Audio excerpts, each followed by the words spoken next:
Buenas tardes.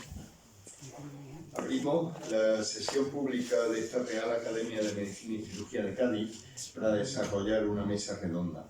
En esta mesa redonda, tres afamados radiólogos nos hablarán sobre la evolución de la radiología y su contribución a la medicina. La mesa redonda la ha organizado el primer ponente, don Antonio Bueno Becerra, a mi derecha, académico numerario y especialista en radiodiagnóstico. Va a introducir esta mesa redonda y va a hablar a continuación de la evolución existente entre aquella fase en la que la dedicación del radiólogo era fundamentalmente a la fluoroscopia, a la actualidad con el diagnóstico molecular. Tiene la palabra, don Antonio. Concedida.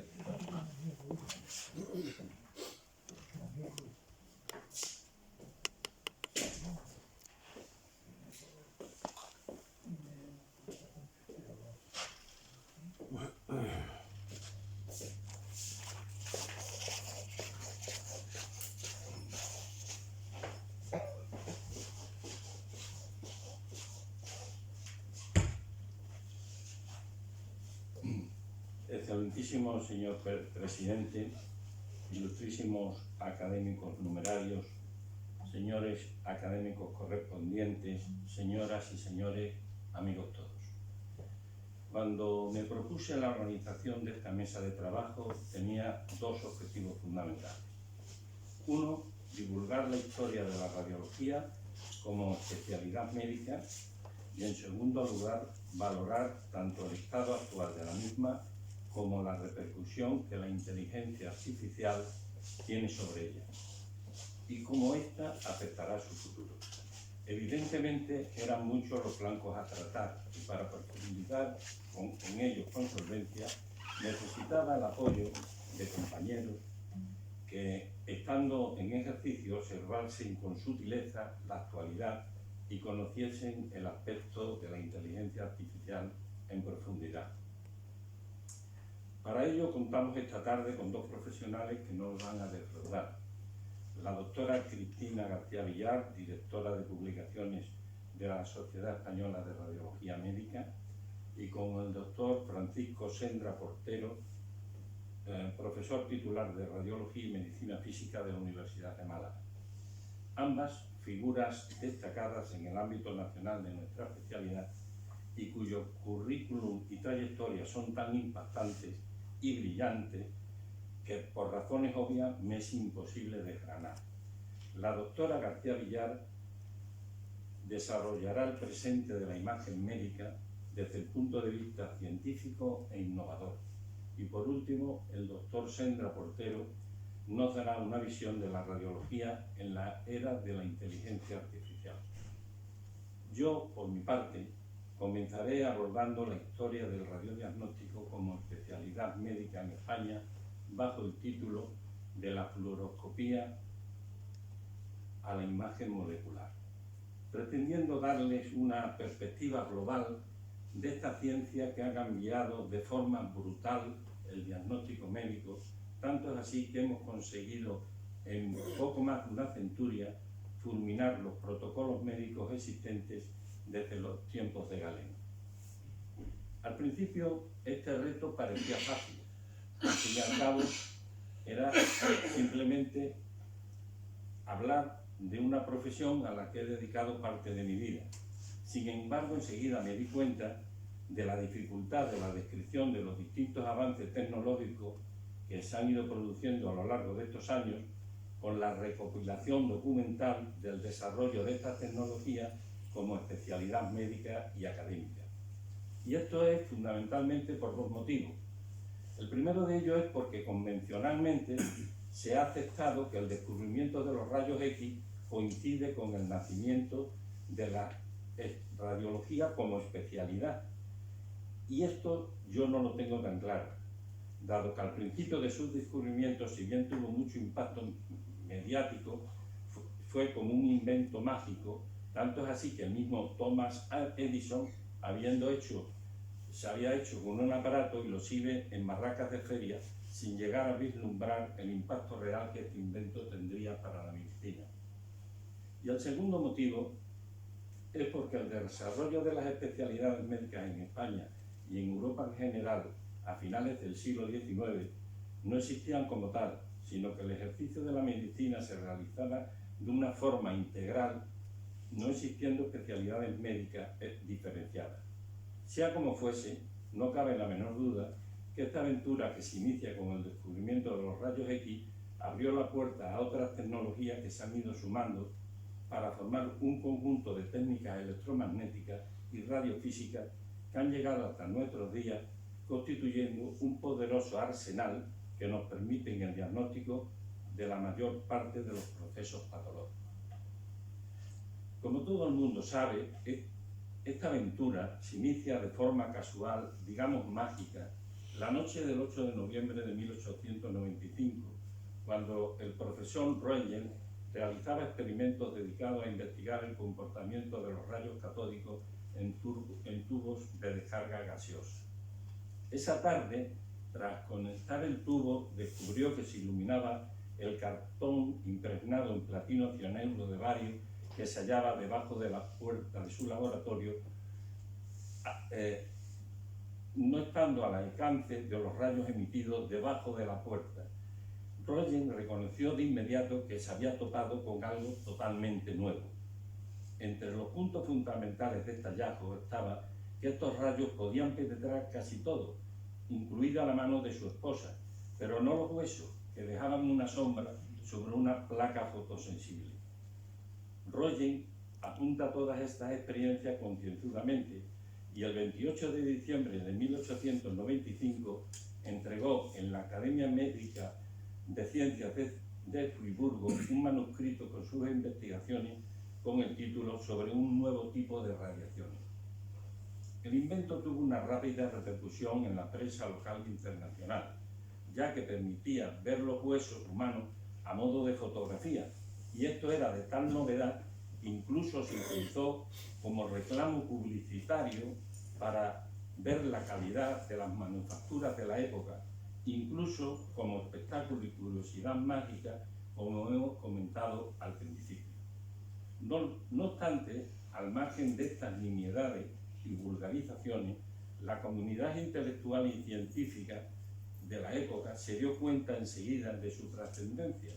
Tanto es así que en 1901 Röntgen recibió el Premio Nobel de Física, siendo él el único nominado para el primer Premio Nobel de la historia. Faltaba, sin embargo, conocer completamente el origen de esta energía y los principios físicos que permitían a estas extrañas radiaciones atravesar el cuerpo humano y responder a una serie de preguntas que en aquella época aún no tenían respuesta. Einstein señaló muy pronto que estas radiaciones se presentaban al experimentador con un aspecto como pequeños corpúsculos de luz o de radiación que Einstein los denominó fotones. Tras esta iniciación, digamos turbulenta, comienzan las primeras utilizaciones clínicas de los rayos X. En 1896, la primera radiografía de una luxación de codo. En 1899, Oppenheim describe una destrucción de la silla turca por un tumor hipofisario. Dandy, en Baltimore, practica la primera ventilografía gaseosa. Sin embargo, todas estas actuaciones son descripciones individuales realizadas unas por médicos y otras por peritos electricistas, sin ningún nexo de unión entre ellos. No obstante, empiezan a celebrarse congresos en los que se reúnen los médicos interesados en esa nueva técnica, y es en el mes de septiembre del año 1910, bajo el patronato de Su Majestad el Rey Alfonso XII, cuando se celebra en Barcelona un congreso internacional de radiología y electrología médica, en que destaca netamente la figura de don César Comas Lambrería, que sin duda fue el impulsor de la instauración de la radiología en España. El doctor Comas, junto a su primo don Agustín Prior y Lambrería, fueron los primeros radiólogos españoles.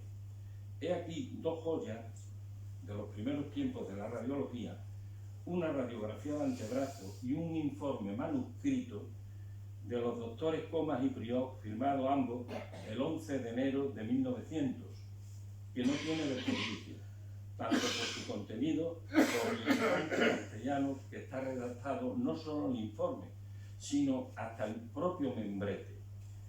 Los rayos X fueron recibidos sin ningún tipo de desconfianza y utilizados sin restricciones.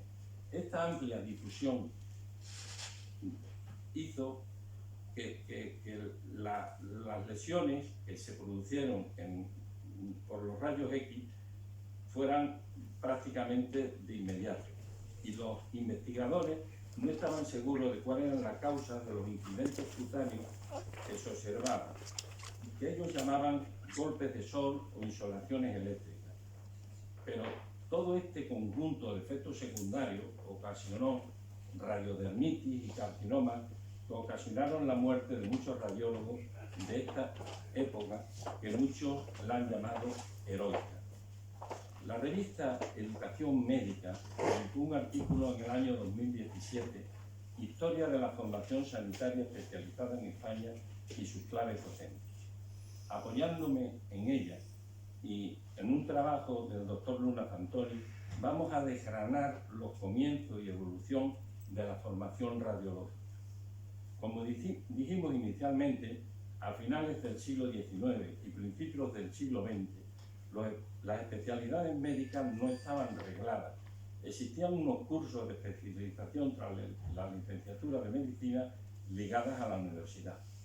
En España, el pionero de la instauración de la especialización médica y su formación reglada fue el cirujano gaditano don Federico Rubio y Gali, de 1827 a 1902, quien participó en la creación de la Escuela Libre de Medicina y Cirugía de Sevilla y fue profesor honorario del Real Colegio de Cirujanos de Londres. En 1888 crea en Madrid el Instituto de Terapéutica Operatoria. Este avanzado instituto ya desde 1900 tenía radiología. Los primeros médicos internos no tenían programas organizados, ni siquiera reconocidos. Observamos como cierto lo que apuntan García Cubillana y Novo López cuando señalan en su publicación sobre la sanidad militar como el resurgimiento y progreso de la misma en el ámbito de la sanidad naval. Y es en este contexto como un médico, don José de la Vega del Cuerpo de Sanidad de la Armada, fue el pionero en escribir el primer libro de radiología en España en relación con los rayos X y se redactó en el año 1899. Llevaba por título Los rayos X, memoria sobre la radioscopía y la radiografía, publicado en Cartagena en el año 1900. Su contenido nos da una visión destacada de los comienzos de la radiología en la Armada. En estos momentos iniciales, la radiología tenía grandes hándicaps que dificultaban extraordinariamente su desarrollo. Los generadores eran de muy escasa potencia, difícilmente podían alcanzar los 45 kilovoltios. El primer tubo de rayos X fue el tubo de Krupp. Se trataba de una ampolla de vidrio con vacío parcial y tenía solo 2 electrodos. En el tubo de rayos X termoiónico diseñado en 1913 por Collinger en Estados Unidos, los electrones se producían por emisión termoiónica y el cátodo dejaba de ser un bloque de metal para ser sustituido por un filamento de tungsteno incandescente.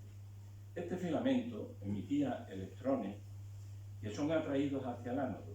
La intensidad de salida de los rayos X dependía solamente de la corriente que se administraba al filamento y que podía ser controlada por el radiólogo. Nacen así los supermanidos términos kilovoltios y miliamperios que tanto marcaron la radiología de aquellos años. Ya con tubos de rayos X de buena calidad y con generadores más potentes, siguen sin conseguirse radiografías suficientemente nítidas, debido que al chocar los rayos X con cualquier superficie sólida, se generaban nuevas fuentes de radiación de menor calidad constituyendo lo que siempre hemos conocido como radiación dispersa. Esto se solventó gracias a la rejilla antidifusora conocida como rejilla de Buckley, inventada por el radiólogo estadounidense Holly Potter, que al añadirle movimiento a la rejilla mejoró el invento, dando lugar a la rejilla de Potter-Buckley. Las radiografías que se obtenían desde los albores de la especialidad constituyeron un insospechado medio de diagnóstico, pero que también presentaban unas limitaciones técnicas que la propia especialidad ha tratado de superar y dopiar. La primera de estas limitaciones se debía a la débil resolución del contraste. En una radiografía convencional solo hay 4 densidades: gas, grasa, agua y metal. La densidad gas aparece de color negro. La densidad agua se presenta con una tonalidad gris clara y es producida por los músculos, las vísceras macizas o las de contenido líquido. La densidad metal aparece con una tonalidad blanca y está producida por los huesos, por el calcio y por las calcificaciones. Las primeras ideas que hubo para solventar la limitación que imponía la falta de contraste entre las estructuras consistieron en la administración de sustancias de contraste orales e intravenosos para rellenar ciertos órganos huecos, para que estos se transformaran en estructuras opacas a los rayos X y para valorar la morfología y función del órgano a explorar. Así se permite su visualización y nacieron pues los contrastes radiológicos, principalmente digestivos y urológicos. La industria se especializó rápidamente y surgieron centenares de marcas de aparatos que inundaron el mundo, especialmente muchos destinados a la realización de radioscopia. Su proliferación fue de tal magnitud que la radioscopia formó parte de la exploración médica rutinaria de la práctica totalidad de los médicos generales según la terminología de la época. La segunda de las limitaciones era la superposición de las imágenes en las distintas proyecciones.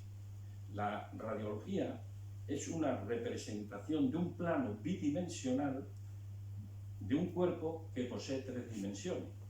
Por este motivo, todas las radiografías simples conllevan la superposición de estructuras. Para obviar este problema, la radiología ideó una serie de trucos. El primero era la realización de 2 proyecciones del mismo órgano, radiografía posterior y lateral de tórax, así como el diseño de posiciones y proyecciones específicas para la visualización de distintos órganos. Se idearon sucesivamente proyecciones y posiciones para la visualización de los senos faciales, de la mastoide, de los peñascos, de los agujeros ópticos, etcétera, etcétera, etcétera. Otro avance importante fue la incorporación de la técnica de la tomografía lineal, ideada por el belga Das Plates y por el italiano Villanova en el año 1921. La tomografía lineal era una técnica radiográfica que utilizaba un movimiento lineal del tubo de rayos X y del chasis en direcciones opuestas para enfocar una capa anatómica específica y así desenfocar las estructuras adyacentes. Estos tomógrafos lineales tenían especial indicación en la laringe, en el tórax y en los riñones. Este es un ejemplo excelente que traigo aquí, como recuerdo al tener a Alfredo Kraus, de quien fue esta prodigiosa laringe. En esta tomografía lineal de Kraus se puede visualizar con toda la nitidez la laringe y sus cuerdas vocales sin que la columna cervical suponga un obstáculo alguno para su visualización. Volviendo a la formación de la radiología, en la década de los 50 surge la ley de 1955. La obtención del título oficial de especialista, como hemos dicho, no estaba regulada. El Estado tomó la iniciativa de ordenar la titulación de especialista a través de la ley de 1955, bajo el epígrafe la enseñanza, título y ejercicio de las especialidades médicas. Esta ley asignó al Ministerio de Educación el control de las titulaciones. La especialización se realizaba previo pago de la correspondiente matrícula en las escuelas profesionales radicadas en cátedras de las facultades de medicina o escuelas de especialización médica reconocidas por el Ministerio de Educación. Al cabo de 2 años, se solicitaba al Ministerio de Educación el correspondiente título de especialista. Era evidente que la homogeneidad de la obtención de dichos títulos no existía. Seguía siendo pues prácticamente nulo el control de calidad de los títulos obtenidos y el aprendizaje práctico era muy limitado. Por tanto, la radiología desde esa época estuvo ligada a la Facultad de Medicina y concretamente a la asignatura de terapéutica física que englobaba tanto la medicina nuclear como la radioterapia y los aparatos ligados a las técnicas y aparatos físicos de rehabilitación, siendo las facultades de medicina las que impartían el título de electroradiología, que habilitaba para el ejercicio profesional tanto de la radiología diagnóstica como de la terapéutica e incluso técnicas de rehabilitación física. En el aspecto tecnológico, en el año 1950 es cuando aparecen los primeros intensificadores de imagen, encargados de aumentar hasta en 10.000 veces la intensidad de la luz de la pantalla de radioscopía, con lo que ya no era necesaria la oscuridad ni la adaptación ocular previa para la visualización de la radioscopia. Como tantas otras cosas, también llegó a España con retraso. Y su uso generalizado ha sido hasta finales de los años 90, ya que no es hasta 1996 cuando el gobierno, por Real Decreto, prohíbe la realización de radioscopía sin intensificador de imagen. Con todos los avances técnicos, intensificador de imagen, radioscopia televisada, generadores trifásicos de alta potencia, tubos de ánodo rotatorio, tomografía, etcétera, etcétera, la radiología está a punto de entrar en su primer apogeo con la aparición de dispositivos que facilitaban enormemente ya la realización de los exámenes radiológicos, como son las mesas de exploración telecomandadas, que incluían todos estos avances. Las salas de radiología vascular abrieron las puertas y paso a salas específicas, como las salas de tomografías de barridos complejos o las salas de neuroradiología, que convertían al paciente en una especie de astronauta fijado a una silla que podía girar en todas las direcciones del espacio y que permitían dirigir el aire y otros contrastes a los sistemas ventriculares y a las cisternas específicas cerebrales o a los mismos conductos auditivos internos. Con estos grandes avances técnicos podríamos decir que llega la cumbre de un periodo. Los radiólogos ya no necesitaban dedicar su esfuerzo al manejo de los equipos primitivos y nace una nueva profesión, los técnicos de radiología, que van a ser a partir de ese momento los que se van a encargar de la realización de la radiografía, liberando al radiólogo de estas tareas manuales y permitiéndole dedicar su tiempo y su interés al aspecto clínico de la enfermedad. En la década de los 60, en el aspecto formativo, surge el Hospital General de Asturias en Oviedo, surgido en 1961. Este hospital fue el pionero y el gran cambio de la medicina asistencial en España. El Hospital de Oviedo fue el que inició la formación MIR. Inició el primer programa de internos y residentes en 1963. Ese hospital fue el principal referente de la modernización de la asistencia sanitaria en España, incorporado a profesionales jóvenes que habían completado su formación en Estados Unidos. Es el momento en que nacen los grandes departamentos de radiodiagnóstico, independientemente de los servicios clínicos. Son los radiólogos con criterios propios, trabajando según sus propios conocimientos. Es en el momento en que se empiezan a perderse ciertos latiguillos de las solicitudes radiológicas. Solicito urografía intravenosa con placa a los 15 y a los 30 minutos. O solicito tomografía de tórax con corte a los 2, a los 14 centímetros, de 2 en 2. o ya los comentarios que resultaban intolerables, como que yo las radiografías las pido solo para confirmar. Los radiólogos se retiran de los aparatos y se acercan a los negatoscopios y a los enfermos. Se empiezan a consolidar numerosas prácticas intervencionistas y se aprende a poner contraste cuando era necesario visualizar un órgano o una estructura que no era visible por otra forma.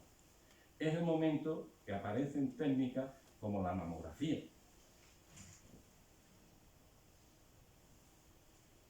La radiología no florece en su totalidad hasta el año 1970,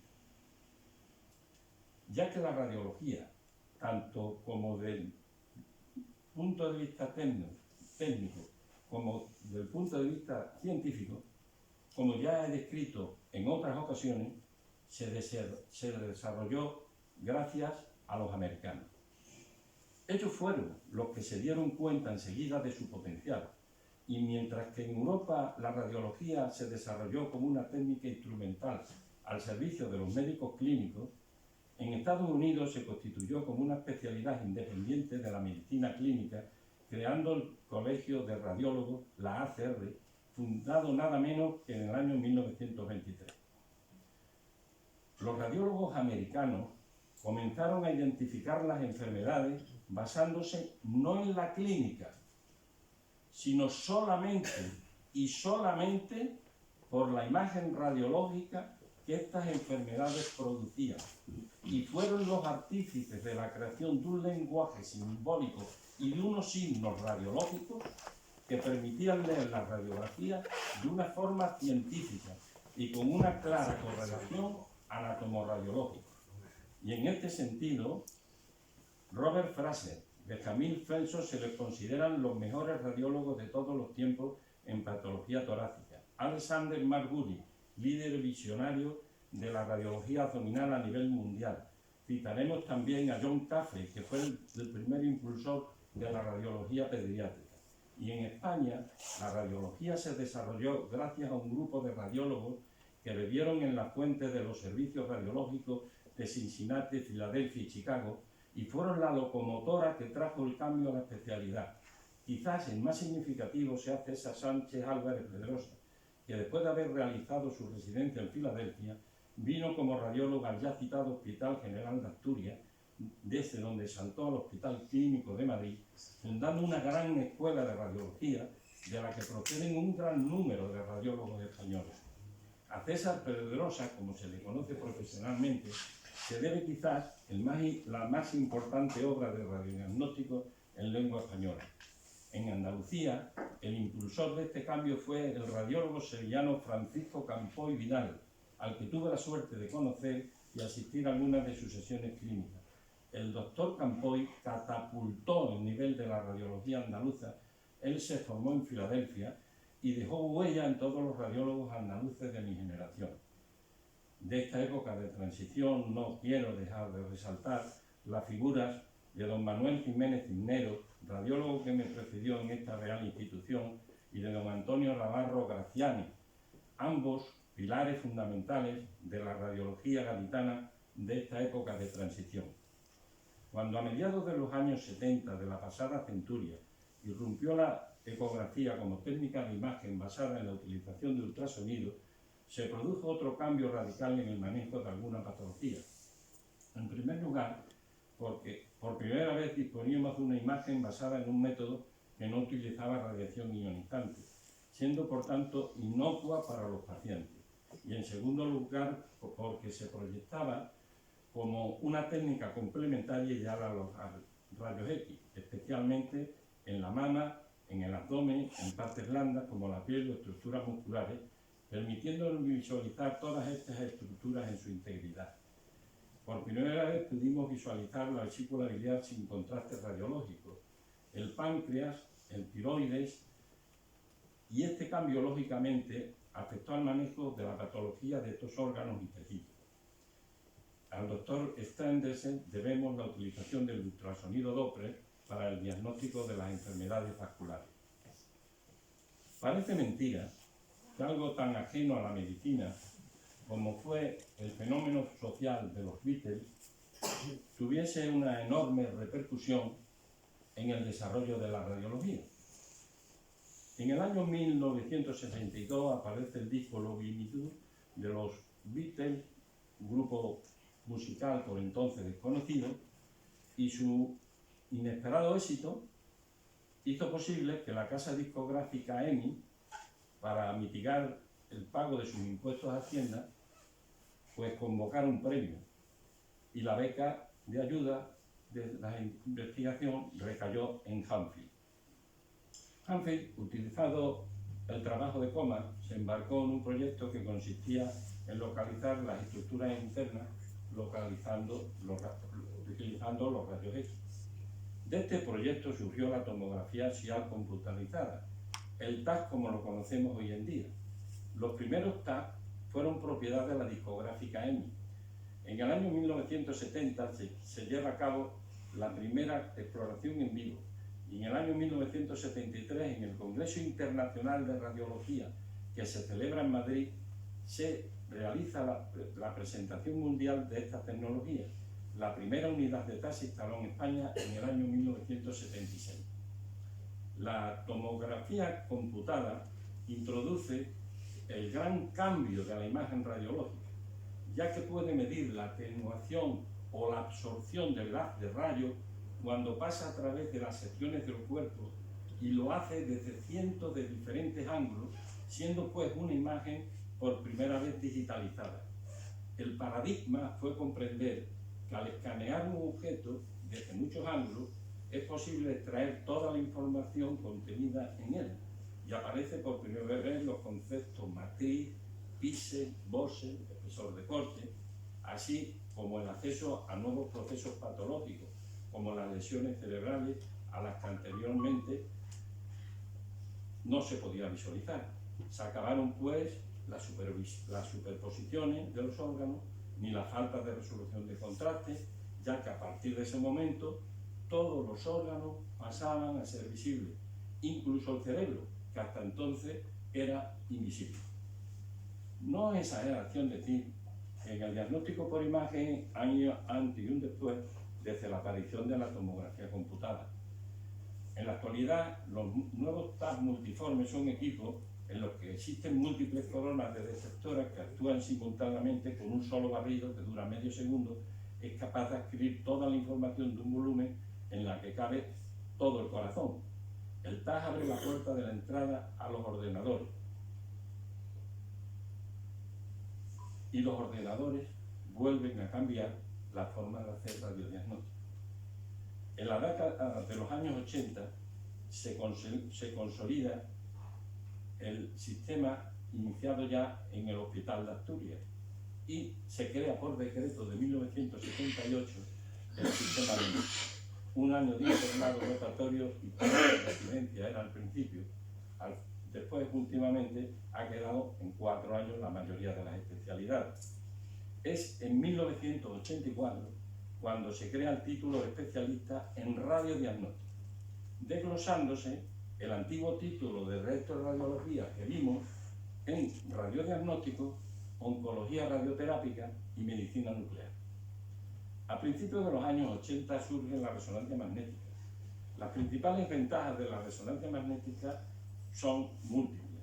No utiliza radiaciones ionizantes, proporciona una altísima resolución de contraste, nos permite medir el flujo sanguíneo, posibilita el análisis químico de los tejidos vivos. El fenómeno de la RM, de los átomos, fue descubierto en el año 1946 de forma separada e independiente por Felix Bloch de la Universidad de Stanford y Purcell de la Universidad de Harvard, habiendo ambos sido galardonados con el Premio Nobel de Física en el año 1952. Digamos muy brevemente que el descubrimiento de Bloch y Purcell consistió en averiguar que cuando los átomos del cuerpo humano, al ser introducidos en un campo magnético potente, los protones de sus núcleos se alinean la fuerza del campo magnético. Al cesar el impulso de radiofrecuencia, recuperan su posición inicial y emiten una energía, liberan una energía que es capaz de ser captada por una antena. Esa energía se transforma en imagen a través de la transformada de Fourier. Los estudios angiográficos de la resonancia magnética hacen ya innecesarios los estudios diagnósticos por el catéter. La resonancia magnética puede visualizar todas las estructuras vasculares del sistema circulatorio. De su utilidad podrían ponerse numerosos ejemplos, innumerables. Y yo solo he seleccionado un caso de un infarto cerebral de la arteria cerebral media derecha, las ramas corticales y profundas. A las 2 horas del infarto, este es detectable ya en secuencias T2. La perfusión y la difusión nos permiten obtener el área de penumbra, que es el área isquémica, que no tiene aún muerte celular y que potencialmente es salvable con fibrinolisis en las primeras 6 horas tras comenzar la clínica. En este caso, a los 5 días del infarto, tras fibrinolisis, tras el tratamiento, columna de la izquierda, el infarto tiene la misma extensión que en la difusión inicial, indicando que el área de penumbra se repermeabilizó sin daño adicional alguno. En el aspecto académico y formativo, al final del siglo XX y comienzo ya del siglo XXI, se ha tratado de garantizar el funcionamiento del sistema MIR, creando la figura del tutor MIR, del jefe de estudios, de las comisiones de docencia, y el impulso que se dio a principios del siglo XXI al ya viejo sistema MIR se dio con el Real Decreto 1146/2006, regulando, entre otras cosas, los aspectos laborales que en este momento se encuentran en pleno debate y conflicto laboral. La tomografía por emisión de positrones, PET-TAC, es un equipo híbrido de diagnóstico de imagen que combina la tomografía, el CT, con la imagen funcional. Y esto significa que se permite obtener información sobre dónde y cómo está teniendo lugar un proceso metabólico dentro de los organismos, obteniendo información molecular del órgano explorado. Se inyecta un radiofármaco, generalmente fluoruro de desoxiglucosa, la 18-FDG, que se acumula en áreas de actividad metabólica como son las células cancerosas. Presento este caso de un paciente de un linfoma que presenta adenopatías axilares derechas, se encuentra en tan mal estado en general que no es posible levantar los brazos hacia arriba para realizar la exploración. Tras el tratamiento ha desaparecido las adenopatías y ya puede levantar el brazo sin dificultad. Este otro paciente se le detecta un cáncer gástrico inicial en el transcurso de una exploración de seguimiento de un carcinoma de pulmón, un hallazgo casual que permitió tratar al paciente inmediatamente, estando el cáncer pues, siendo prácticamente muy pequeñito. Finalmente, en el primer tercio del siglo XXI ha irrumpido la radiología digital, que permite que los archivos se realicen en los propios ordenadores, con grandes capacidades de almacenamiento, sustituyendo ya a los ya absolutamente archivos insuficientes que no tienen capacidad para recoger la gran cantidad de documentación que se genera cada día en cualquier centro asistencial, así como ha posibilitado la realización de la teleradiografía. Únicamente recordar que en estos 131 años han recibido el premio Nobel por temas relacionados con la radiología un total de 12 premios. Yo he tratado de transmitirle cómo ha sido la historia de la radiología, un breve resumen, tal como la he visto y en parte la he vivido, tratando de despersonalizarla en tanto me ha sido posible. Sin embargo, el futuro empieza mañana. La inteligencia artificial es una realidad que sin duda está cambiando muchas técnicas y por ello debemos estar preparados. Este es el objetivo de esta reunión, valorar nuestra realidad actual y prepararnos para este futuro. Sin duda, los ponentes que a continuación intervendrán nos darán una visión clara y certera de esta tecnología a la que ya le estamos abriendo la puerta principal de nuestra casa. Pero antes de terminar, quisiera hacer una última reflexión.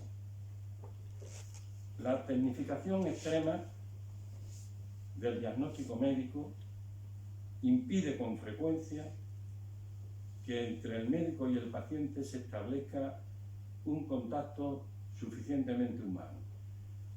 Observo con preocupación cómo el médico clínico se apoya personalmente, insisto en personalmente, cada vez más en técnicas y aparatos que hasta este momento le han sido ajenos. Y por otro lado, la sociedad actual está perdiendo el respeto y un poco la confianza que se le tenía al médico clínico como figura fundamental del acto médico, confiando su diagnóstico ya mucho más a máquinas y tecnología. Desde la silla de Marañón a la tecnología actual, la clave de bóveda del acto médico siempre será la relación médico-paciente, porque, citando a Paracelso, el más hondo fundamento de la medicina es el amor. Si nuestra dedicación es grande, grande será el fruto que de ella obtenga la medicina. Muchas gracias.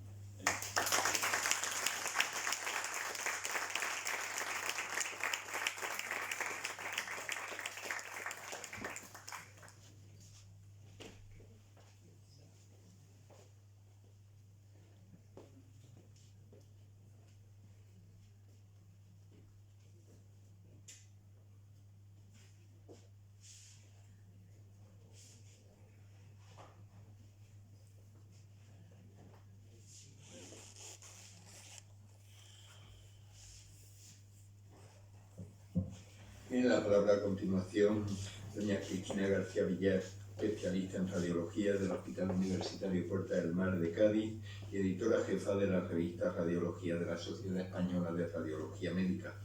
Ella nos va a hablar de la radiología contemporánea, ciencia e innovación.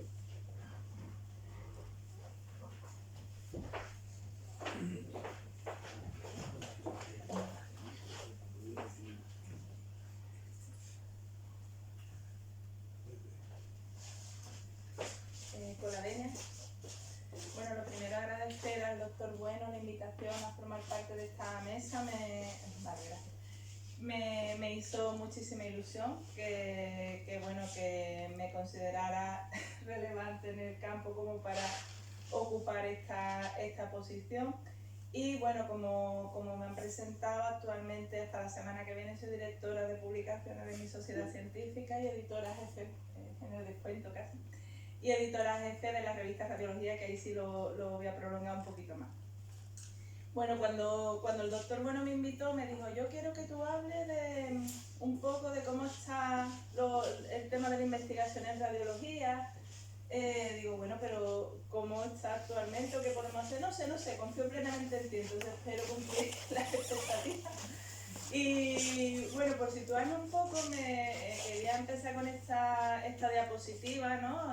Todos conocemos pues el índice de impacto, factor de impacto, que parte de una empresa que es Clarivate, ¿no? Y que tiene una de las bases de datos, el Journal Citation Report, que es el que asigna el factor de impacto a cada revista. Bueno, pues este JCR pues tiene nada más y nada menos que 254 categorías, de las cuales una de ellas es la medicina clínica.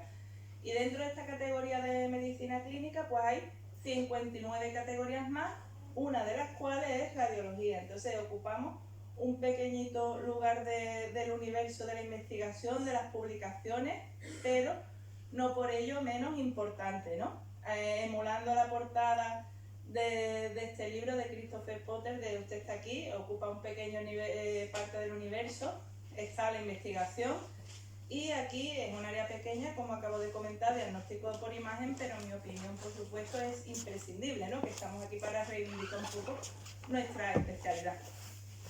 Y bueno, como ha ido comentando el doctor Bueno, de forma muy amena y muy certera, estamos pasando pues de la radiología del ayer a la radiología del siglo XXI. ¿Y cómo es esta radiología del siglo XXI? Bueno, la radiología del siglo XXI es una radiología que aboga por el radiólogo visible. Los radiólogos tenemos que salir de nuestro sitio, de nuestra zona de confort, tenemos que acudir a comités multidisciplinares, relacionarnos con otras especialidades. Hay muchos movimientos dentro de las sociedades científicas de radiólogo visible. hay muchas cosas de humanización en radiología. Recientemente se ha creado la Comisión de Humanización dentro de nuestra sociedad científica. ¿Y por qué se está haciendo todo esto? ¿Por qué estamos huyendo un poco del rol del radiólogo? Yo me escondo, yo informo y que no me molesten. Pues porque realmente somos ante todo médicos, y cualquier médico, cualquier médica, los pacientes son nuestro motor, nuestra razón de ser, y tenemos que hacer todo para ayudarles a pasar su proceso, a diagnosticar más rápido y diagnosticar mejor. ¿Por qué investigar siendo radiólogo o radióloga? Bueno, pues como he dicho, los pacientes son nuestro motor, pero tenemos muchos pros y muchos contras, ¿no? En rojo he puesto lo contra para la pista, ¿no? Lo primero, tenemos una alta presión asistencial. El 99,9% de las personas que acceden al servicio de urgencia o a cualquier consulta externa se llevan una prueba de imagen. Esa prueba de imagen puede ser una radiología convencional o una resonancia o un PET-TAC o lo que sea, ¿no? Pero tenemos una alta presión asistencial y eso nos deja poco tiempo para investigar y para publicar, porque lo hacemos realmente en nuestro tiempo libre, ¿no? La gente que nos gusta esta disciplina de publicar, de investigar, lo hacemos en nuestra casa con una falta total de apoyo de las instituciones. O sea, a mí nadie me ha dicho, mira, te dejo 2 horas sin informar para que puedas mandar artículo, ¿no? Y eso te hace hundirte un poco por la falta total de incentivo, ¿no? Nosotros cuando hemos pasado una oposición, cuando hemos pasado cualquier tipo de proceso selectivo, las publicaciones científicas constituyen una ínfima parte del baremo, y eso la verdad es que es una cosa desalentadora, ¿no? Y otra cosa que también veo yo, sobre todo en la gente que empieza, como que sueñan demasiado grande, ¿no? Dicen, a mí me han dicho a veces, no, pero yo tengo una investigación, pero yo a radiología no la voy a mandar. No, vamos, hombre, empezar soñando con el Radiology que tiene un 12 de impacto está muy bien, pero lo más probable es que no te lo cojan, ¿no? Es mejor empezar a lo mejor con revistas más modestas o revistas más asequibles e ir creciendo poco a poco como investigador o investigadora. ¿Y qué es lo que quiero recalcar como positivo? Bueno, pues que realmente aquellas personas que dicen, no, es que a mí no me gusta investigar, a mí no me gusta publicar, bueno, pues realmente no hay una investigación pequeña, todo es digno de investigarse, y desde luego lo que sí, como clínicos y médicos que somos, una pregunta clínica va a mejorar siempre la asistencia sanitaria. Yo puedo plantearme que es mejor hacer una ecografía con contraste o un TAC en una lesión focal hepática. Bueno, pues ahí estoy haciendo mi pequeña investigación. No quiere decir que esa investigación la vaya a publicar en el Lancet, pero bueno, es una pequeña investigación que nos va a ayudar a mejorar nuestra calidad asistencial. Y siempre que hablo de investigación me gusta comentar una frase del doctor Antonio López Rueda, que es neurointervencionista en el Hospital del Belviche, ¿no? Que investigar realmente puedes utilizar el método científico para contestar una duda, una pregunta, y siempre dice que el que tiene una pregunta científica tiene un artículo y el que tiene una base de datos tiene un problema, lo cual es totalmente cierto, porque cada vez que me dicen, mira, es que quiero publicar algo y tengo una base de datos, bueno, pero tú la base de datos la tienes que recoger con las variables pertinentes para contestar tu pregunta de investigación, ¿no? No puedes coger a lo loco absolutamente todos los pacientes, a uno coge la edad, en otro coge el sexo y en otro coge el diagnóstico. ¿Y por qué investigar siendo radiólogo? Bueno, pues porque realmente la investigación científica en radiología permite mejorar y desarrollar nuevas técnicas para mejorar el diagnóstico de nuestros pacientes, ¿no? Y aquí, en esta noticia que salió recientemente por el Día Mundial del Investigador en nuestro sitio web, pues habla que los avances científicos están ayudando a acercarnos al objetivo de lograr una medicina personalizada con mayor precisión y menor riesgo para el paciente. ¿Qué podemos investigar en radiología? Pues he traído al azar varias noticias sacadas en prensa desde nuestra sociedad, pues por ejemplo, una noticia de ecografías dermatológicas, de caracterización de lesiones hepáticas, mamografías con contraste, es decir, la radiología es un campo muy amplio, y si te gusta digestivo te puedes dedicar a investigar patologías abdominales, y si te gusta musculoesquelético, pues patología musculoesquelética. Como he dicho, no hay ninguna investigación pequeña, ¿no?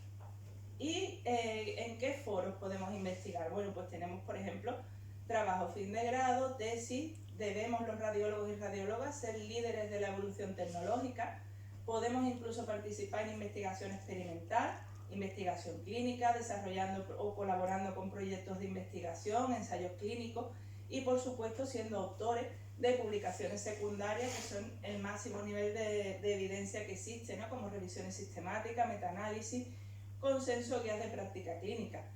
Entonces, todos estos inputs, todas estas pequeñas grandes áreas, a través de esto vamos a poder elaborar los artículos de investigación. ¿Interesa publicar? Bueno, pues fijaros el interés creciente que hay en las publicaciones radiológicas. Esto lo hice sin ningún método científico. El otro día digo, voy a poner radiología en PubMed a ver qué sale. Pues fijaros la tendencia creciente que hay en publicaciones dentro de nuestro área, ¿no? Y vamos a ir desgranando parte por parte de toda esa rueda que he puesto, que todo es transformable en artículos científicos. Vamos a ir viendo qué papel tenemos y cómo lo podemos mejorar desde nuestra posición, ¿no? Vamos a empezar quizás por la investigación más básica que hay, que son los trabajos de fin de grado. Bueno, pues los trabajos de fin de grado, los profesores de radiodiagnóstico tenemos la obligación de liderar este tipo de trabajos, porque, por ejemplo, podemos ligar cualquier pregunta de investigación a nuestra práctica asistencial, ¿no? Yo, por ejemplo, que me dedico al abdomen, dije, mira, pon un TFG sobre la sensibilidad y especificidad, la precisión diagnóstica que tiene la resonancia de próstata en las lesiones PIRAT3, ¿no? O en la estadificación del cáncer del recto, que se la dirigía a Fede Navarro Jr.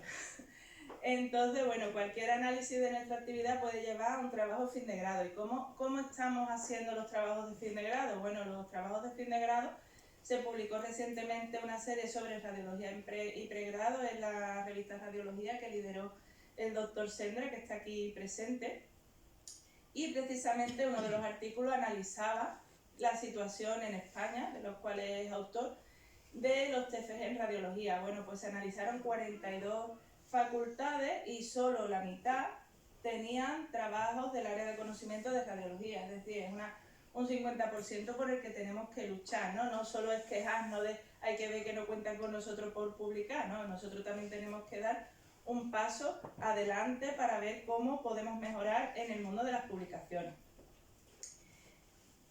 Dirigir trabajos de fin de grado de calidad va a despertar también vocaciones radiológicas y luego también desde el ámbito académico, pues durante la especialidad los doctores de cada servicio tienen que fomentar la realización de tesis doctorales, ¿no? Y también hice una mini investigación el otro día preparando esta charla que, por situar un poco cómo está la situación de las tesis en radiología, hice 2 búsquedas en la base de datos TESEO, puse pues diagnóstico por imagen como Tesauro Radiología y busqué 2 periodos, ¿no? El primer periodo de 15 años, desde 1995 a 2010, se leyeron en España 89 tesis, lo cual equivale a casi 6 tesis por año. Y por hacer una mínima interacción, ¿qué pensáis en el siguiente periodo? ¿Que subió la media de tesis leída o bajó? Positivismo. Iba a repartir cartulina, pero como es un ámbito académico, digo, yo en otros contextos lo hago, pero aquí no me parecía adecuado. Entonces, bueno, ¿qué pensáis? ¿Quién piensa que subió? Vale, hay 2 personas, 3. El resto piensa que bajó. Pues esas 3 personas han acertado, ¿no? Porque en el periodo de 2011 a 2025 hubo un total de 184 tesis defendidas utilizando los mismos buscadores, ¿no? Casi el doble, ¿no? Pasamos de casi 6 tesis a más de 13 tesis por año en nuestro área, es decir, hay un interés creciente en la realización de la tesis doctoral en radiología, así como en los TFG hay que darnos un pequeño tirón de oreja a los radiólogos y radiólogas, aquí lo estamos haciendo bien, estamos evolucionando positivamente por liderar la investigación en nuestro ámbito. Y bueno, hemos dicho también que tenemos que liderar, por supuesto, la evolución tecnológica, ¿no? Los radiólogos y radiólogas debemos, cada vez que haya una técnica de imagen nueva, unas indicaciones, pues validar eso haciendo estudios de precisión de pruebas diagnósticas donde nos aporten sensibilidad, especificidad, porque realmente esos estudios de precisión de pruebas diagnósticas están muy ligados a la seguridad del paciente, ¿no? Tenemos que, para nuestros pacientes, elegir lo mejor, tenemos que decir, mira, la mejor técnica de imagen para detectar la diverticulitis aguda, pues una TAC o una eco o lo que nos salga de resultado en esa investigación científica. Y también os traigo aquí algunos ejemplos de investigación experimental que diréis, bueno, pero ¿en qué pinta un radiólogo a lo mejor en un trabajo experimental de geriatría, ¿no? Como el doctor Sendra, que lo busqué también, me pasé buscando el otro día a todo el mundo. Y bueno, pues probablemente colaboró aportando casos, aportando métodos científicos o el que traigo. Yo, por ejemplo, trabajo con un grupo de radiofísicos de la Universidad de Cádiz, de la Facultad de Ingeniería, porque se dedican a hacer fantomas con terapias diana y tal, y me pasan los fantomas, los meto en la resonancia, se detecta cuál tiene más intensidad de señal y cuál puede ser mejor para hacer el seguimiento de las terapias focales, ¿no?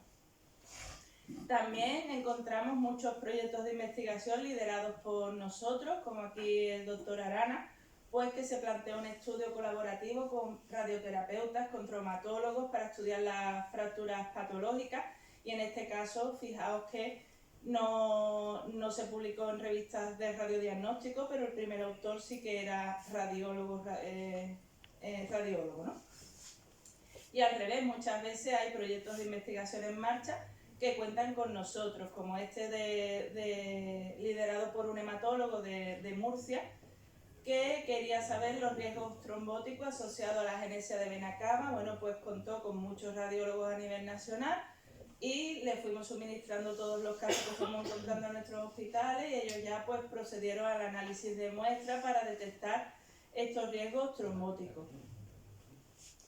Ya terminando un poco la exposición, hemos dicho también que los radiólogos y radiólogas debemos de liderar consensos y publicaciones secundarias, que son los que tienen el mayor nivel de evidencia. Aquí en este caso traigo un par de ejemplos publicados también, uno en revistas radiológicas y otro no. El doctor Martí Bonmatí, que ya fue nombrado en la charla previa, que bueno, para mí es el máximo exponente actual en activo como investigador, y aquí en el Hepatology también, una revisión sistemática metaanálisis pues liderado por el doctor Rimola del Clinic. Y en este caso sí son guías clínicas que se publican por radiólogos para radiólogos, ¿no? ¿En qué se diferencia una guía clínica u otra? Bueno, las otras guías clínicas son trabajos multidisciplinares, y estas guías clínicas pues son grupos de radiólogos que quieren saber pues cuál es la mejor técnica de imagen para algo, ajustar los parámetros para publicar protocolos nuevos que son más seguros y más rápidos para los pacientes. Y también incorporarnos a consensos de otras especialidades, como este sobre resonancia magnética y marcapasos, que lo lideraron cardiólogos y fue publicado en la Revista Española de Cardiología, o este sobre el uso del ataque en el código ICTU, que se publicó en la revista Radiología, o uno que se está terminando sobre fractura vertebral osteoporótica. Hasta ahí he puesto varios ejemplos de lo positivo, ¿no? Pero de lo positivo y de las veces que cuentan con los radiólogos y las radiólogas, pero tenía una duda porque a raíz de una cosa pues no del todo agradable que me pasó, ¿no? Yo hace muchísimos años vi un caso muy raro en una urgencia de un niño tal, y quise publicarlo en la revista de cirugía pediátrica con una residente que había entonces. Hablamos con el cirujano pediátrico que lo operó, hablamos con el patólogo, hablamos con todo el mundo y los pusimos a todos como autores. Cuando los remitimos a la revista nos dijeron que ese mismo caso ya había sido mandado y publicado, sin contar con los radiólogos, ¿no? Lo cual me dolió mucho, la verdad, me dolió mucho, porque yo creo que los radiólogos y radiólogas en los artículos pequeños de casos de imagen también tenemos mucho que decir. Entonces, a raíz de eso, hace poco se publicó, pues se me ocurrió una investigación de analizar realmente si cuentan con nosotros para los casos de imagen, ¿no?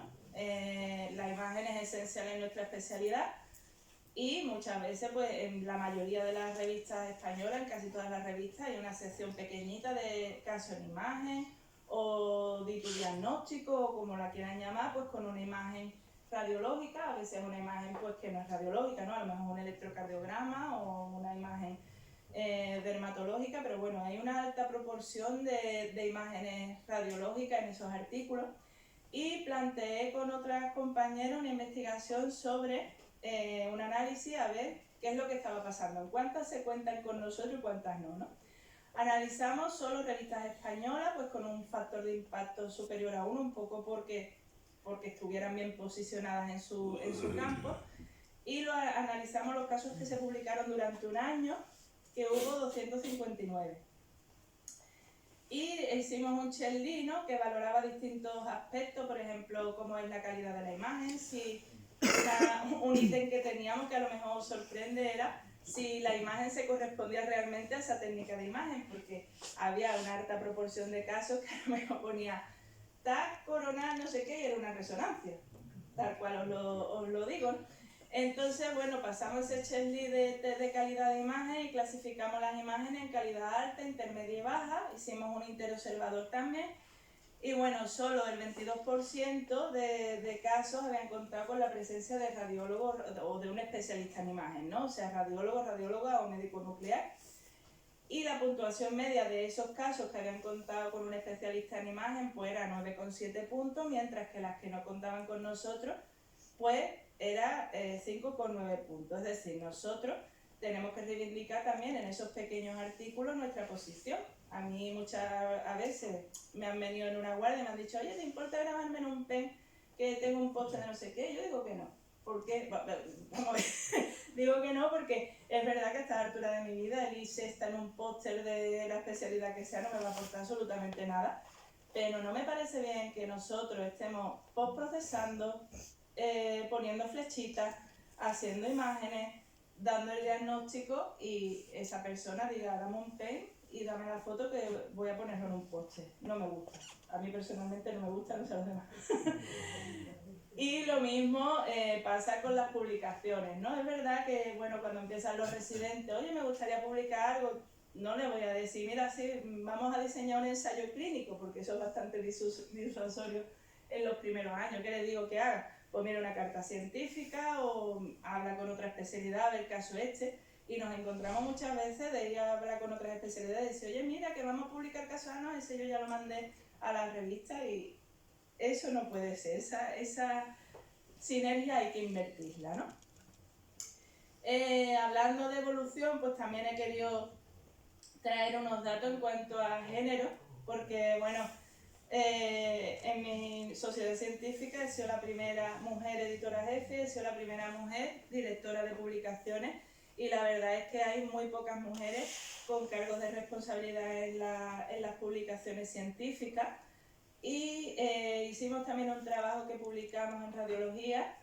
Ahora mismo el porcentaje de residentes y de especialistas es superior en el género femenino, pero en un análisis de 10 años hecho en nuestras revistas, menos de la mitad de las mujeres, de las primeras autorías son mujeres, y ese porcentaje baja al 39% si consideramos la última autoría, que es la de responsabilidad, ¿no? La que lidera o coordina la investigación. Es decir, también tenemos que reivindicar nuestra especialidad, por supuesto, y también la representación femenina en estos ámbitos.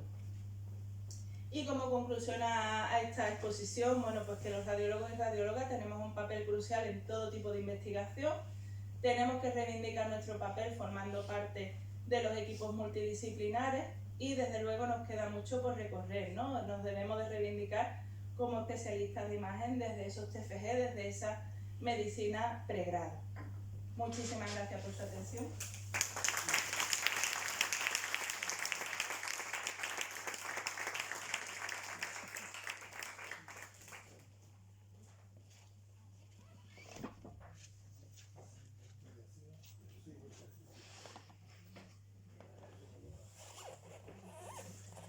Y a continuación, don Francisco Sendra Portero, profesor titular de Radiología y Medicina Física de la Facultad de Medicina de Málaga, nos va a hablar de la radiología en la era de la inteligencia artificial.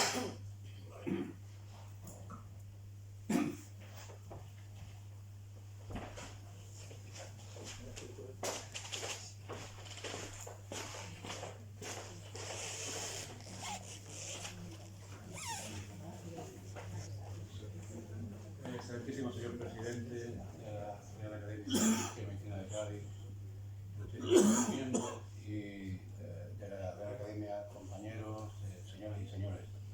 Para mí es un verdadero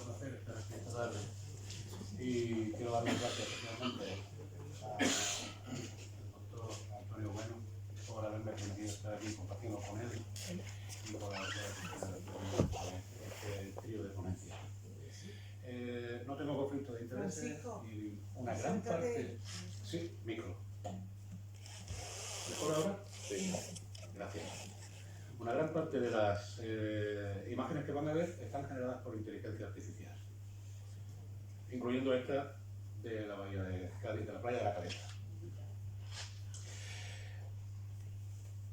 Haremos primero una reflexión histórica muy breve, después plantearemos una pregunta, hablaremos de dos revoluciones paralelas relacionadas con la inteligencia artificial, muy breves pinceladas de inteligencia artificial básica aplicada a la radiología y sobre todo terminaremos pues planteando la inteligencia artificial y su repercusión en el trabajo del radiólogo y unas breves conclusiones al final. La reflexión histórica que quiero hacerle no es mía, está tomada de un artículo comentario publicado todavía sin página ni volumen, es muy reciente, de Teodoro Martín Noguerol y bueno, otros miembros del grupo Health Time de Jaén, liderado por Antonio Luna. Una reflexión histórica. A finales del siglo XIX aparece la electricidad. Aparece como un fenómeno físico, llama la atención, como un fenómeno incluso de feria. La electricidad parece que solo va a ser un capricho de ricos. Si en aquella época de repente hubiera desaparecido la electricidad, no habría pasado nada, todo habría seguido funcionando. Máquinas de vapor, el transporte garantizado, la atracción animal, pues realizando el trabajo que hacía hasta entonces, pero hoy día todos sabemos que es imprescindible para nuestra vida. De hecho, ha sido imprescindible para la aparición, años después, de los rayos X. Vámonos a los años 90, aparece Internet. Una red de redes comunicando todos los ordenadores, que parecía que iba a poder conectar a todo el mundo. Bueno, si hubiera desaparecido en los años siguientes, todo habría seguido funcionando con lo que ya se sabía hacer con los ordenadores, quizás más lento. Pero hoy día la vida es prácticamente impensable sin la existencia de Internet. Nos venimos a este siglo y nos venimos a hace muy pocos años, después de la pandemia prácticamente. Estos últimos años aparece la inteligencia artificial irrumpiendo en nuestra vida cotidiana. Está modificando el trabajo, como se le entiende, está modificando el comercio, la publicidad, y está modificando también la medicina, y especialmente la radiología. Si desaparece inmediatamente la inteligencia artificial de nuestras vidas, probablemente vamos a seguir haciendo nuestro trabajo como médicos, como radiólogos, muy bien. Pero ¿qué va a pasar dentro de pocos años? Probablemente va a ser tan imprescindible como la electricidad y el Internet. Una pregunta. Y la pregunta es, ¿sustituirá la inteligencia artificial al radiólogo? No es una pregunta por casualidad, es una pregunta que ha creado un debate importante. Incluso por extensión, ¿sustituirá al médico? Bueno, esta pregunta la puso en lo alto de la mesa Geoff Hinton. Geoff Hinton hizo su tesis doctoral en los años 70 sobre inteligencia artificial. En el año 2018 obtuvo el premio Turing al reconocimiento de los desarrollos tecnológicos relacionados con la computación. Y en el 2024 ha sido premio Nobel de Física pues, por su contribución a la inteligencia artificial. En una reunión en Toronto en 2016 dice que dejen de contratar radiólogos, así textualmente. Dentro de 5 años no van a hacer falta. Bueno, han pasado 10 años, seguimos haciendo falta, siguen haciendo falta los médicos. Él se ha retractado de esas palabras, eran demasiado aventuradas, pero la ola siguió y nos encontramos titulares como estos. Europa da luz verde a la máquina que sustituirá a los radiólogos. Como les gusta a los periodistas hacer grandes titulares que muchas veces tienen bastante de inciertos, pero llaman la atención y calan en el personal, calan en el público y a veces calan en el público médico.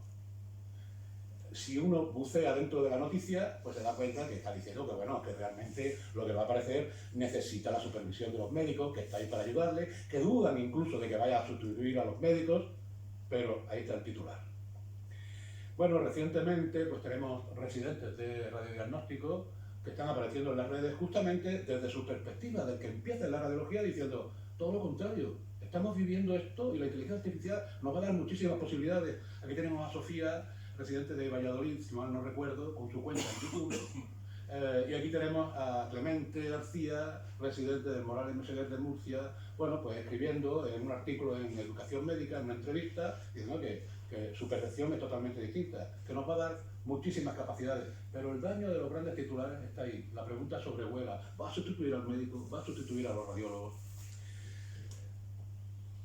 Este metaanálisis recoge trabajos que precisamente preguntan a estudiantes, a médicos y a radiólogos qué opinan del impacto de la inteligencia artificial en la elección de especialidad, de radiología como especialidad. Bueno, extrayendo un poco las conclusiones, maneja estudios con 6.000 estudiantes de medicina, 6.600, y un tercio de ellos piensan que, bueno, pues que tienen cierto rechazo, cierto reparo en elegir radiología porque temen que vaya a estar en peligro su puesto de trabajo debido a la inteligencia artificial. Este artículo es de 2019 habla precisamente de esto. ¿Quién le teme al lobo feroz? Inteligencia artificial, ¿quién le teme al lobo feroz? Una excelente una editorial relacionada con la aparición de estos trabajos sobre qué opinan los estudiantes, qué opinan los médicos de la inteligencia artificial y el trabajo del radiólogo. Bueno, deja claramente unos puntos claves. Los estudiantes de medicina y por extensión los médicos no están bien informados de cuál es el papel verdadero de la inteligencia artificial en la radiología. Dejan claramente otro punto que me parece una verdadera perla. Es necesario formar en las aplicaciones de la inteligencia artificial a la radiología y a la medicina, es necesario formar a nuestros estudiantes en las facultades. Y deja un tercer punto dedicado a los radiólogos. Los especialistas en radiodiagnóstico tenemos la obligación de velar por cómo funcionan, conocer cómo funcionan las aplicaciones de inteligencia artificial, supervisarlas y estar al tanto de sus éxitos y sus limitaciones. La Sociedad Europea de Radiología ha creado un cuerpo de doctrina, un libro electrónico, a mi parecer excelente.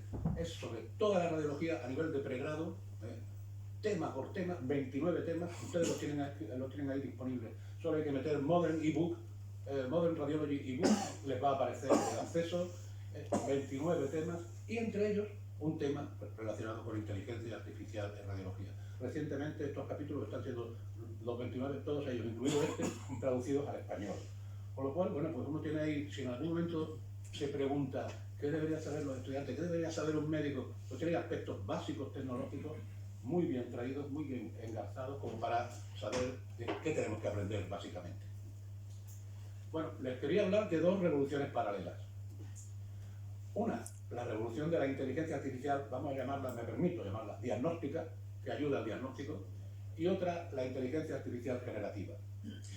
La IA diagnóstica nos ayuda en el análisis de imagen, nos da soporte a la toma de decisiones, benigno, maligno, patológico, normal. La inteligencia artificial generativa, sobre todo gracias a sistemas de conversación, los chatbots, nos permite interactuar con ellos, hacerles preguntas y nos permite que nos genere contenidos muy diversos y a veces de mucha utilidad. Pues estos son dos revoluciones. Es verdad que la inteligencia artificial generativa ha adelantado por la derecha a la inteligencia diagnóstica. Si uno pregunta, ¿qué sabe usted en la calle de inteligencia artificial? Te va a decir, sí, ChatGPT, Copilot, te va a hablar de lo que tiene en su casa, en su ordenador, en su móvil. Inteligencia artificial generativa. Grandes modelos de lenguaje que tienen a disposición mucha información y que pueden interpretar el lenguaje escrito, el lenguaje hablado, el lenguaje musical e incluso el lenguaje iconográfico, las imágenes. Aspectos muy básicos de inteligencia artificial en radiología. Les voy a hablar muy brevemente. Yo no soy un experto en técnica, en tecnología de inteligencia artificial, pero muy brevemente por traerlo a esta intervención de Machine Learning, Deep Learning, radiómica, y volveremos a hablar, como no, de inteligencia artificial generativa. ¿Qué es el Machine Learning? Bueno, son métodos que permiten analizar patrones en las imágenes. Hay que entrenarlos. Son métodos que permiten predecir diagnósticos. Y hay que entrenarlos y necesitan unos cientos de casos para poder trabajar adecuadamente. Aquí les traigo un ejemplo de nuestro grupo de investigación donde estamos analizando imágenes de tomografía computarizada en pacientes operados de cáncer de suelo de boca para predecir ¿todo está normal o hay signos incipientes de recidiva? Bueno, esa es la clave de la pregunta diagnóstica, ¿no? Trabajo que está en realización actualmente. Machine Learning. ¿Qué es el Deep Learning? Algo más complejo. Redes neuronales artificiales, con flujos de información hacia adelante y hacia atrás. Redes neuronales complejas, que lo que pretenden es establecer muchos filtros, muchas capas, para al final emular el pensamiento humano, emular el razonamiento humano. De ahí que se le llame redes neuronales. Lo que intenta es detectar patrones sutiles, combinando incluso a veces varias imágenes para, de nuevo, predecir posibles resultados. En este caso, pues le presento un esquema muy básico de Deep Learning en datos brutos extraídos de imágenes de PET, de imágenes de resonancia, para al final poder predecir si hay signos que indiquen enfermedad de Alzheimer. ¿Y qué es la radiómica? Me parece semiológicamente súper interesante. ¿Qué es la genómica? Es nuestro mapa invisible de genes que determinan cómo somos. ¿Qué es la radiómica? Es un mapa invisible de contenidos en la imagen, de parámetros matemáticos que el ojo humano es incapaz de ver, pero que podemos extraer. Y lo vamos a usar con métodos de Deep Learning para aclarar si hay posibilidad de patología o no, blanco o negro, cáncer o lesión benigna. En este caso, los ejemplos están extraídos de un análisis radiómico sobre tomografía computarizada del peñasco, para intentar predecir, hay signos de autoesclerosis en estos pequeños huesecillos, en estas cadenas de huesecillos, hay signos de autoesclerosis, y no funcionan todos los parámetros estadísticos, pero algunos de ellos sí tienen un resultado discriminante interesante, y por ahí es por donde tenemos que seguir trabajando. La inteligencia artificial diagnóstica en radiología nos permite, con estas técnicas y otras más que nos mencionamos, nos permiten detectar patrones, segmentar imágenes automáticamente, analizar los contenidos, nos permiten discriminar, ayudar al diagnóstico en definitiva. Lo podemos tener como un segundo lector, lo podemos tener como un asistente clínico asociado, pero es necesario comprender qué hace la inteligencia artificial realmente y qué no hace, qué no puede hacer. Hay que reconocer dónde falla, hay que identificar los sesgos. Tenemos que estar integrando la inteligencia artificial, pero sin perder el juicio, sobre todo sin perder el juicio clínico. Tenemos que supervisar. Es necesario que las aplicaciones de inteligencia artificial diagnóstica estén supervisadas, entre otras cosas porque hay una responsabilidad legal de por medio. Y la responsabilidad legal no es de la inteligencia artificial ni de quien la fabricó, va a ser del supervisor humano. Y ahí es donde tenemos el papel del médico clínico y del radiólogo clínico, supervisando herramientas de inteligencia artificial diagnóstica. La inteligencia artificial generativa crea contenidos, analiza montones de datos y nos devuelve contenidos. Muchas veces lo que les pedimos en esas conversaciones de tipo chatbot, donde les pedimos devuélvenos esta información, analiza este texto, dame un resultado de los puntos débiles, los puntos fuertes, genera explicaciones, genera resúmenes, crea imágenes, y para la educación es algo espectacular cómo nos permite crear imágenes. Les repito, estas imágenes que me acompañan están todas creadas por inteligencia artificial, pidiéndole además, quiero que sean verosímiles, quiero que se parezcan a la fotografía de la época, es decir, hacerlas muy realistas, ¿no? ¿Y qué no hace? No te asegura que lo generado sea correcto. No te asegura que lo generado sea correcto. No reemplaza el juicio del docente, ni reemplaza el juicio clínico. Por tanto, ¿qué necesita la inteligencia artificial generativa? Supervisión. Esto es un elemento clave que nos podemos llevar como mensaje para casa. La inteligencia artificial en el ámbito médico, sin supervisión, no va a funcionar y nos va a llevar a mal sitio, a mal puerto. Para aquello que les interese, bueno, pues les dejo aquí este QR. Permítanme este paréntesis. Con él pueden ustedes acceder a un listado enorme depurado por mi buen amigo y compañero profesor de física médica Alberto Nájera de la Universidad de Castilla-La Mancha, de un listado tremendo de aplicaciones de inteligencia artificial para la docencia. Un listado tremendo desde las más conocidas como los chatbots más utilizados, ChatGPT, Gemini, Copilot, etc. Pero además se van a encontrar chatbots personalizados, detectores de textos generados por inteligencia artificial, se van a encontrar herramientas para presentaciones, herramientas para trabajar con PDF, herramientas para imágenes, y si siguen y siguen buceando, terminan por encontrarse herramientas de inteligencia artificial para el ocio, gestión de viajes, etc.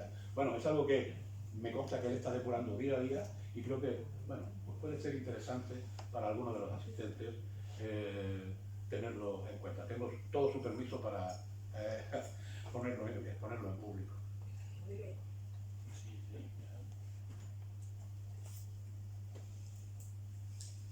Seguimos.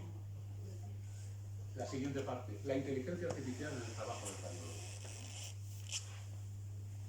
Una tremenda ayuda al diagnóstico. Fundamentalmente, ¿dónde? Pues en aquellas tareas que consumen más tiempo.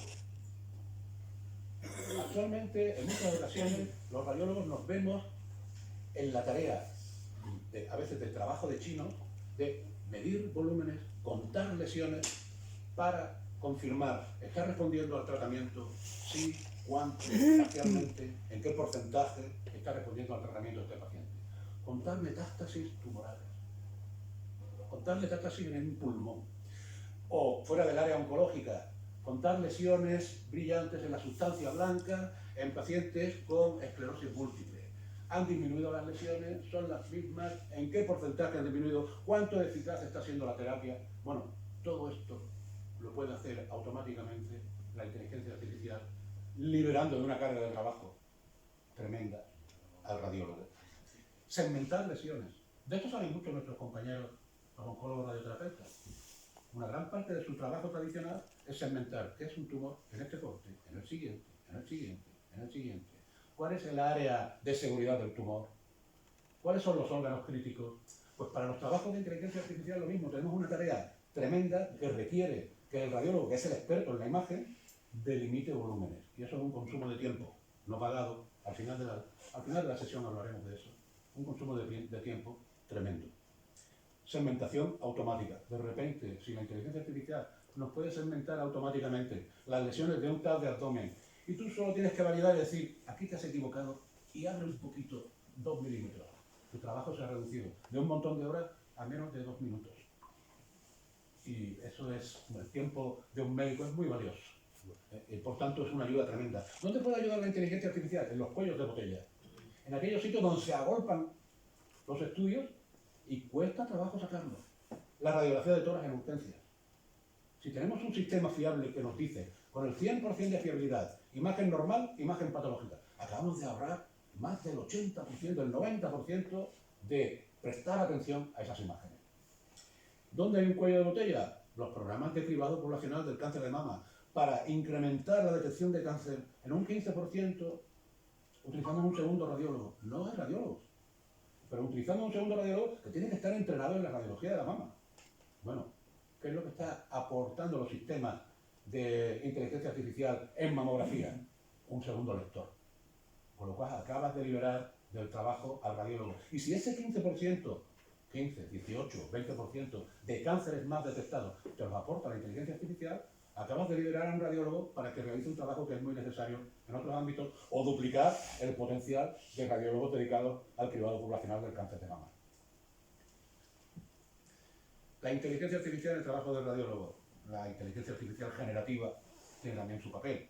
Resumir textos, buscar información sobre enfermedades que estamos estudiando, escribir informes estructurados, siguiendo un modelo preciso, estructurado. Es esencial actualmente en los sistemas de reconocimiento de voz. Ya todos los sistemas de reconocimiento de voz funcionan por inteligencia artificial. Tardamos mucho menos en hablar y decir qué es lo que hay en un estudio que escribirlo, y nos lo interpretan con un sistema inteligente que casi predice lo que estamos hablando y cuáles son las palabras siguientes que vamos a decir. Pues estamos ahorrando tiempo, estamos consiguiendo eficiencia en nuestro trabajo. Pero las aplicaciones de IA van más allá, porque pueden entrar en la gestión, en el trabajo operacional, en el triaje de pacientes, clasificarlo. Si tienes toda la historia ahí, ¿necesita el paciente realmente una prueba que a veces se pide y el propio radiólogo dice, esto no está indicado? Y ha tenido que invertir el tiempo en ver la petición, ver las características del paciente y decir, no está indicado esto. Eso es una ayuda importante. Gestionar, ayudar a gestionar el flujo de trabajo y a preautorizar estudios. rentabilizar el tiempo del radiólogo, en definitiva. Pero hay algo que me ha llamado mucho la atención cuando he reflexionado sobre ello, que es una parte oculta que está en esta diapositiva y que ya no va a desaparecer. Antes decíamos, si desaparece la inteligencia artificial, bueno, seguiríamos trabajando todo lo bien que lo hacemos. Pero esta última parte no va a desaparecer. Todas las casas comerciales que crean equipos de radiodiagnóstico, de radiología, están introduciendo inteligencia artificial en la generación de imágenes. Todas. En las tomografías computarizadas, en la resonancia, en las ecografías, en los sistemas de radiografía y radioscopia, todas. ¿Para qué? Pues para reconstruir las imágenes, para formar las imágenes. ¿Cómo? Con menos dosis de radiación. Pues caramba, la panacea. ¿Cómo? Con mejor calidad. Caramba, el criterio ALARA, lo que buscamos precisamente. La mayor calidad posible disminuyendo la dosis de radiación. ¿Cómo? Disminuyendo el tiempo. Disminuyendo el tiempo tan valioso en los estudios de resonancia magnética. Que el coste que tiene, el enemigo tecnológico a batir, es el tiempo por exploración. ¿Cómo? Además, seleccionando protocolos, disminuyendo ruidos y artefactos, generando más calidad de imagen. Y eso está ahí. Y está ahí en los equipos que se compran actualmente. De manera que uno, cuando se compra un coche con las nuevas ventajas, no vuelve, salvo que, bueno, pues tenga capricho a comprarse un coche de las características tecnológicas antiguas. Esto en medicina es impensable. Éticamente no puede ser. No puedes comprarte un equipo que radie más. Entonces estamos abocados a utilizar la inteligencia artificial ahí. Por tanto, ayuda al diagnóstico, inteligencia artificial generativa, ayudándonos a los informes, a la gestión de pacientes, operacional, en la adquisición de imagen, que es lo que está produciendo un trabajo en la radiología más rápido, de más calidad y más eficiente. Pero, tenemos sesgos. Todo esto, una gran parte de estos sistemas requieren entrenamiento. ¿Dónde se les entrena? Pues en la zona donde está el dinero para producir tecnología. Y si se entrena sistemas de inteligencia artificial, pongamos de mamografía, con población europea y norteamericana, no va a considerar las variaciones que hay en población africana o asiática. Y esto puede crear un sesgo ético importante, que hay que tener en cuenta. Y un sesgo más importante, yo lo llamo el efecto calculadora. Uno tiene ya la calculadora tan a mano que se le olvidó, o bueno, a uno, por suerte todavía no, pero a muchos se le olvidó cómo multiplicar, cómo hacer operaciones algo mínimamente complejas. Bueno, pues es así. Sesgo de automatización. El radiólogo, el médico, tiene que seguir formándose clínicamente, tiene que seguir formándose en la información que se le ofrece del paciente y en su gestión. Porque la confianza excesiva en la automatización nos puede llevar también a mal puerto. Hay un marco legal muy importante europeo que subraya sobre todo la supervisión. Subraya la supervisión humana. No va a haber sistemas de inteligencia artificial validados sin supervisión humana. Subraya el uso ético y la transparencia. Declarar cuándo se usan sistemas de inteligencia artificial y en qué contexto. Por tanto, y ya voy concluyendo, la inteligencia artificial no va a sustituir al radiólogo, pero le va a aportar una responsabilidad añadida. Conocer cómo funciona y supervisarla. A cambio, le va a permitir trabajar, nos va a permitir trabajar más rápido, con más calidad y más eficientemente. Pero ¿qué pasará si el radiólogo hace su trabajo muy rápido? ¿A qué escenario nos puede llevar? Escenario 1. Despedimos radiólogos. Yo, actualmente y a corto plazo, medio plazo, no creo en el escenario 1. Faltan radiólogos, faltan médicos, ¿verdad? Entre los que faltan y los que se nos van al extranjero, muy probablemente ese escenario no va a existir, por mucha ayuda de ahorro de tiempo que tengamos. Sí que es verdad que vamos a poder hacer más trabajo, pero hay muchas listas de espera. Ese es el escenario 2. Un radiólogo más productivo, pero va a seguir habiendo indicaciones de pruebas radiológicas y más indicaciones de pruebas radiológicas. Y el escenario 3, ¿qué pasa si se llegan a cruzar las curvas en algún momento? Y la agilidad de trabajo del radiólogo supera la demanda y de repente sobra tiempo.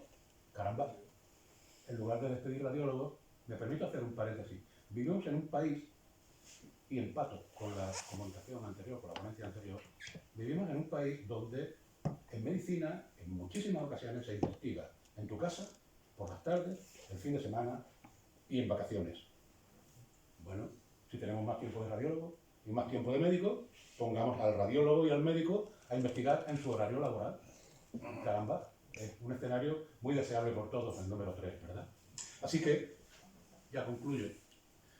La radiología en la era de la inteligencia artificial no va a sustituir al radiólogo, va a transformar nuestra manera de trabajar.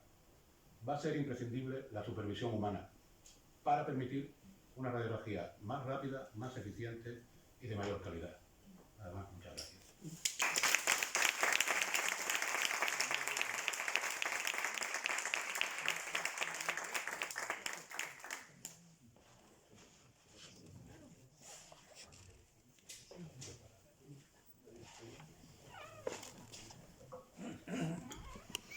Muchas gracias, doctor Sendra. Tenemos poco tiempo, pero creo que vale la pena abrir, aunque sea breve, un coloquio con los participantes en esta mesa redonda atractiva, ¿no? Quisiera hacer una pregunta. ¿Qué papel tiene la radiología con la preconciencia, teniendo en cuenta ahora que hay científicos que difieren de un pensamiento de otro, incluso estudios después de la muerte, el cerebro hay unos segundos que está vivo y otros que no? Ahí el papel de la radiología podría tener un campo para investigar si podría mejorar después el funcionamiento de la persona y hacer mejor paciente y mejor salida a curarlo. Gracias. No sé si he entendido la pregunta, pero vamos por partes.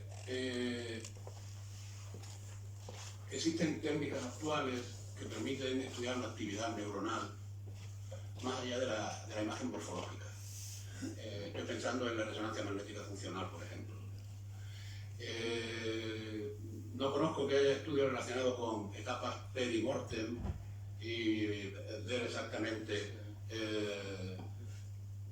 cuál es el nivel de actividad funcional, pero podrían ir por ahí, tema, si he entendido bien la pregunta. Si la he entendido mal y tiene otro sentido, acompañar es una parte relacionada con la radiología y con la medicina en general, o sea, la humanización de la medicina, ¿no?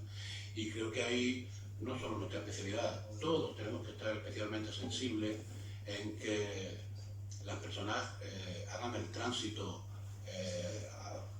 hacia la muerte pues, de una forma lo más agradable posible, ¿sí? Lo más agradable posible.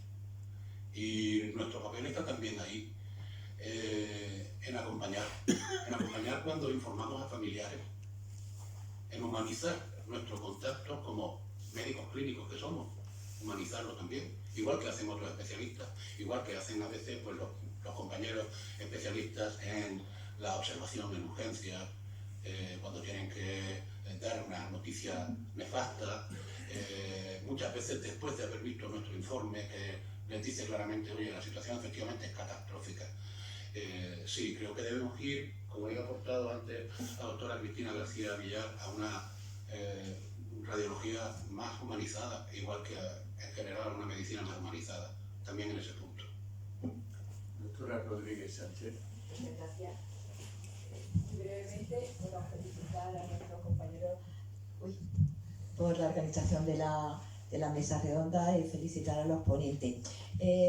Dos cuestiones. Yo creo, estoy convencida, tuvimos una sesión anteriormente sobre inteligencia artificial en cirugía y creo que como radiología va a ser un potencial de ayuda enorme, pero que no sustituye al médico. A mí el miedo, que no sé cómo lo ve, es que si dejamos durante la especialidad de hacer mano, porque confiamos demasiado en la técnica y después tenemos un desastre electromagnético, que vosotros sabéis mucho de eso, qué riesgo hay de que cuando haya que actuar, pues no se tenga la mano suficiente, como ve esa cuestión.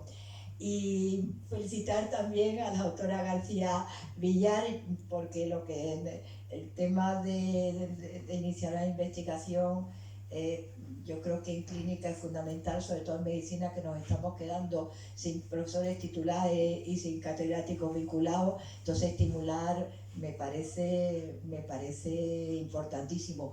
Quizás en la UCA, bueno, he visto que trabajos de fin de máster, yo creo que trabajo fin de máster es una reivindicación, porque trabajos de fin de grado son el resto de las carreras, y nosotros tenemos que reivindicar que nuestro nivel es el de máster.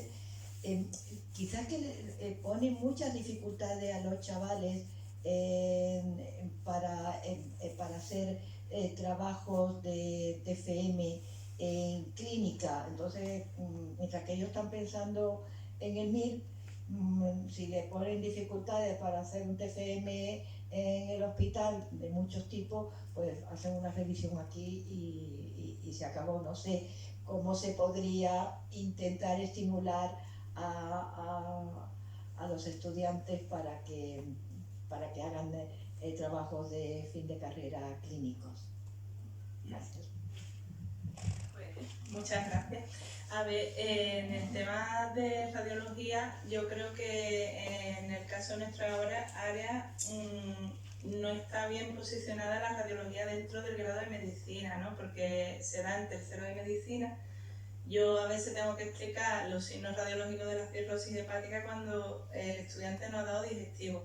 Pasa muy desapercibida y luego, como usted bien dice, pues pasa a la clínica, se ve maravilla ya con la cirugía, las quirúrgicas, las clínicas, y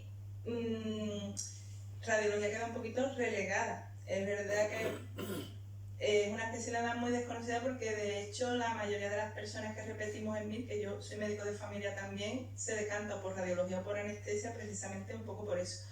Y yo creo que se debe de reivindicar pues la figura de este tipo de trabajo para estimular y despertar vocaciones radiológicas, como he comentado en la ponencia anterior, pero también debe de partir de nosotros, porque desde el principio de año nos dicen qué líneas de investigación van a desarrollar, pues mientras que hay a lo mejor 10 de pediatría o 10 de interna, por decirlo así, de radiodiagnóstico sale a lo mejor 1 o 2 líneas.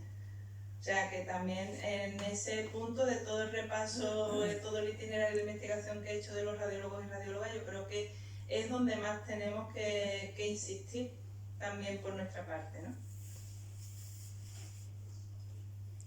Doctor Vilcher.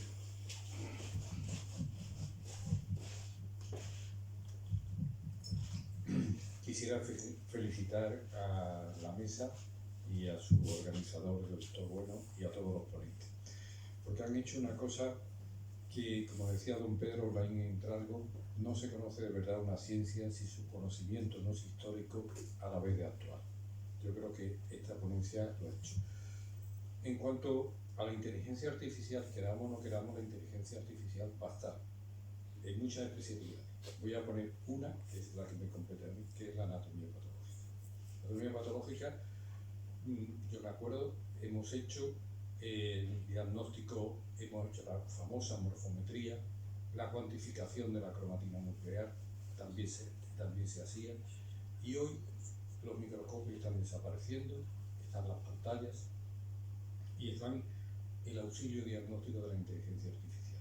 Para eso se necesita un repositorio todavía mucho más importante, mucho más grande, perdón, que el de la inteligencia, el de la radiología.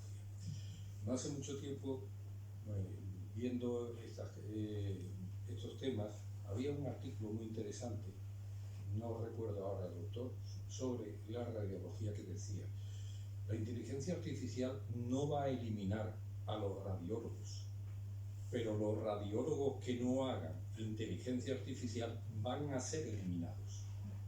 Y eso es aplicable a muchas especialidades, ponía el ejemplo de la anatomía patológica. Y habrá muchas más que se irán incorporando progresivamente. Es el tiempo que nos ha tocado trajinar y no hay otra cosa. Muchísimas gracias y y mi felicitación por el marco que hay. Lamento interrumpir el debate, pero a las 9 cierran la facultad, de tal modo que casi me veo en la obligación de cerrar el acto, ¿no? Les quiero agradecer a todos ustedes por su asistencia a esta mesa redonda y desde luego a los 3 ponentes que nos han puesto al día sobre la situación radiológica partiendo de una perspectiva histórica y tendiendo hacia el futuro. Les quería decir antes de cerrar el acto que tenemos 2 próximas sesiones de esta Real Academia en este mes de mayo. La siguiente es la entrada como numerario del profesor Rodríguez Iglesias, que nos va a hablar de un tema relativamente curioso, un germen, el vibrio, como marcador de el cambio térmico, el cambio climático que nos puede estar ocurriendo en la actualidad, y la última de ellas, el día 29 de mayo, en la que hablaremos de una actualización de las enfermedades infecciosas, corriendo desde la fiebre del oeste del Nilo a las nuevas aplicaciones de las vacunas en el control de enfermedades no necesariamente infecciosas como pueden ser las demencias. Nuevamente, muchas gracias por su asistencia. Se levanta la sesión.